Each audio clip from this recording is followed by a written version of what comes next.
আপনারা আজকে আসার নামাজে হাইটা হাইটা মসজিদে গেছেন, কারণ দেখে এইবার হাত তোলেন, সমস্যা নেই। হাইটা হাইটা গেছেন না মসজিদে, হাত নামান। হাইটা যারা মসজিদে গেছেন, মুসলিম শরীফের 1407 নম্বর হাদিস, ক্বালা রাসূলুল্লাহ সাল্লাল্লাহু আলাইহি ওয়াসাল্লাম, আল্লাহ নবী বলেন, মান তাতাহহারা ফি বাইতিহি, যে ব্যক্তি ঘরে ওযু করে, তাহলে একটা সুন্নাত যদি পারেন পালন করেন, পারেন যদি ওযুটা ঘরে করবেন, করার পর আপনি ঘর থেকে বের হলেন, এই যে দরজা দিয়ে এই যে বাহিরে পাটা রাখছেন, মসজিদে যাবেন, কানাত খতওয়াতান, আপনার দুই পা দুই ভাগ হবে আল্লাহর কাছে। কিভাবে?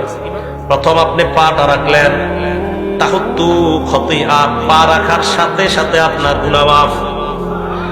এরপর আল উখরা তারফাউ দরজা, আরেকটা পা রাখলেন, আপনার মর্যাদা বাড়ছে।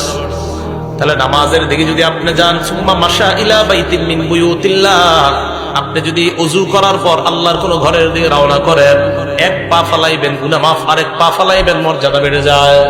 তাহলে যত বেশি হাইটা মসজিদে যাবেন তত